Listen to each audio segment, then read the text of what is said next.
Hello students, स्वागत है आप सबों का मेरे यूट्यूब चैनल पर। तो जैसा कि आप देखें कि अभी अभी जो है ना आपका जो है 9th क्लास का जो हिंदी और इंग्लिश का जो पेपर हुआ है ना, उसका मैं आंसर की आपको करा देता हूं। और मुझे आशा है कि मैं जो आपको प्रेडिक्शन दिया था क्वेश्चन का, उनमें से बहुत सारा क्वेश्चन आपको जो है टच किया होगा और आप अच्छी तरीके से बना सके होंगे। तो चलते हैं हम लोग इसमें जो इसका आंसर की देख लेते हैं और आप मुझे इसमें आंसर मिला करके आप मुझे बताएंगे कि कमेंट करेंगे कि आपका कितना सही आया होगा। ठीक है ना। तो चलते हैं क्वेश्चन की ओर। तो निम्नलिखित गद्यांश में से ध्यानपूर्वक पढ़ करके 1 से 4 तक के लिए सही विकल्प का चयन करें। ठीक है ना। तो आप पैसेज को देख करके गद्यांश को पढ़ करके आप आराम से कर सकते हैं। ठीक है ना। चलते हैं, क्या है शिष्टाचार किसका द्योतक है? तो शिष्टाचार किसका होता है? संस्कृति का होता है। तो एक का दूसरा होगा। ठीक है ना। दूसरा नंबर चलते हैं क्वेश्चन, शिष्टाचार का अर्थ क्या होता है? तो शिष्टाचार का मतलब क्या होता है? सभ्य आचरण। तो दूसरा का होगा 3 नंबर, दूसरा का तीसरा वाला होगा। तीसरा नंबर में क्वेश्चन है, शिष्टाचार का सर्वमान्य तत्व क्या है? तो शिष्टाचार का सर्वमान्य तत्व होगा यथा योग्य आदर। ठीक है, यथा योग्य आदर। तो तीसरा का दूसरा नंबर होगा। चौथा क्वेश्चन है, किसका आचार विचार शिष्ट होता है? आचार विचार किसका व्यवहार शिष्ट होता है? जो व्यक्ति सुसंस्कृत होता है। ठीक है, तो जो व्यक्ति सुसंस्कृत, तो चौथा नंबर का पहला होगा।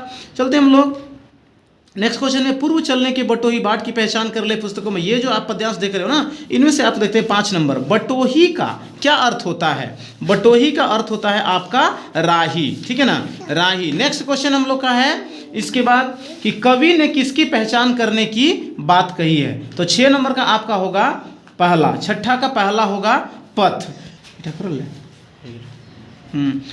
छठा का पहला होगा, हर सफल पंथी क्या करके इस पर खड़ा है? तो हर सफल पंथी जो है ना विश्वास करके, किसी भी चीज़ पे विश्वास करते हैं। तो 7 नंबर का 3 होगा। 8 का क्या निशानी क्या होकर के? तो 8 में होगा दूसरा, 8 का दूसरा होगा। चलते हैं 9 नंबर, विद्वान का सही स्त्रीलिंग रूप क्या होगा? विदुषी होगा। विदुषी मैं आपको बताया था शिष्य का, तो शिष्य था। ठीक है, तो विद्वान का विदुषी होगा। मनुष्य एक क्या है? सामाजिक प्राणी है। 10 का 4 होगा। 9 का 4 होगा। 11 का होगा आपका तीसरा नंबर। 11 का मानवीय शब्द में क्या प्रत्यय है? तो आपका ई प्रत्यय होगा। सुक्ति में सही उपसर्ग कौन है? तो सु जोड़ उक्ति होगा, आपका सु उपसर्ग इसमें होगा। 12 का 1 होगा। इसके बाद 13 नंबर में क्या है? वह घर जाते ही काम में लग गया। तो इसमें ये कौन वाक्य होगा? संयुक्त वाक्य होगा। ठीक है, 13 का 1 होगा। 14 रचना की दृष्टि से वाक्य के कितने भेद हैं? तो 3 भेद होगा रचना के। तो 14 का तीसरा होगा।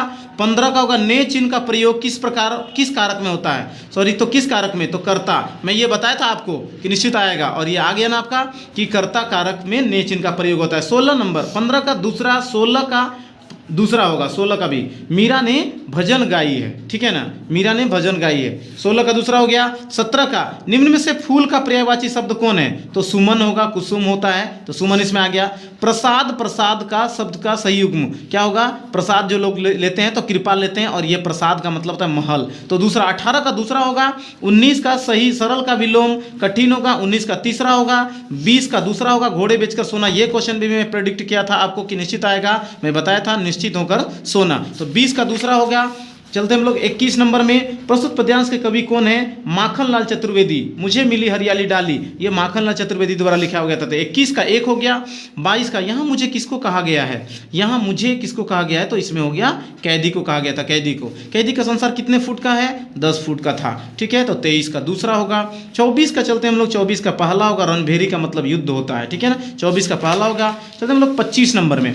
25, कवि रसखान की कवि भाषा क्या है? तो ब्रज भाषा में होता था। कवि जो रसखान कवि जो थे ना, वो ब्रज भाषा में लिखते थे। इनका बहुत लोगों को गलती होगा, आप मिला लेना। तो 25 का चौथा होगा। 26 में, मेघ आने पर किस बूढ़े वृक्ष ने जुहार की? तो पीपल वृक्ष होगा इसमें। 26 का पहला। 27 का भी होगा पहला। ठीक है, मरकत डिब्बे ग्राम होता है। एक बीते के बराबर, इसमें आई थिंक मुझे लगता है कि चना होगा। ठीक है, आप ध्यान रख लेना, इसका थोड़ा सा मुझे भी कन्फ्यूजन है, तो चना होगा।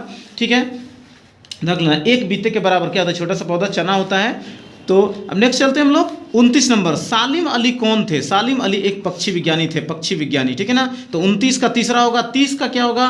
पहला होगा। 30 का पहला, पक्षी को किसे कहा गया? पक्षी को। 30 का पहला। 31 का है, नैसर्गिक का क्या अर्थ है? नैसर्गिक का अर्थ है प्राकृतिक, स्वाभाविक। ठीक है ना, प्राकृतिक, नेचुरल, तो नैसर्गिक। 31 का 30 होगा, तीसरा होगा।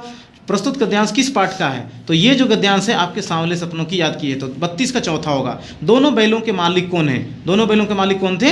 झूरी थे। 33 का पहला होगा। 34 का, नाना साहब की पुत्री का नाम। इस क्वेश्चन में आंसर जो है ना रियल में इसका जो है वो आंसर इसमें है ही नहीं, ठीक है, बट आप इसमें उमा लगा सकते हो, ठीक है ना, बट इसमें इसका आंसर ऑप्शन में नहीं है। शायद नाना साहब की पुत्री का नाम उमा था, मुझे इसमें कन्फ्यूजन है, आप थोड़ा सा देख लेना, ठीक है। महादेवी वर्मा को उसके बाबा दादा की क्या बनाना चाहते थे? विदुषी बनाना चाहते, विद्वान की जो स्त्रीलिंग होता है विदुषी बनाना चाहते। 35 का दूसरा होगा, 36 का पहला होगा, शीर्ष वृक्ष के उछल कूद कर रहे थे, शीर्ष वृक्ष इस जल प्रलय में किस पाठ से है? तो ये इस जल प्रलय में 37 का तीसरा होगा। ये भी बहुत लोग गलती किए होंगे, इस जल प्रलय में पाठ किस प्रकार का पाठ है? तो ये रिपोर्टाज है। भूख मीठी भोजन मीठा, ये पंक्ति किस पाठ की है? तो ये माटी वाली से है। तो 38 का चौथा होगा, 38 का चौथा। 39 का दूसरा होगा, पान की तस्तरी लेकर के वो आती है। फिर 40 का पहला होगा कि माटी वाली पाठ में किसका? तो टिहरी का हुआ है। तो दोस्तों मुझे आशा है कि आपका बहुत सारा जो ऑब्जेक्टिव सही हुआ होगा। आप कमेंट करके मुझे बताएंगे कि आपका कितना सही हुआ है, ठीक है।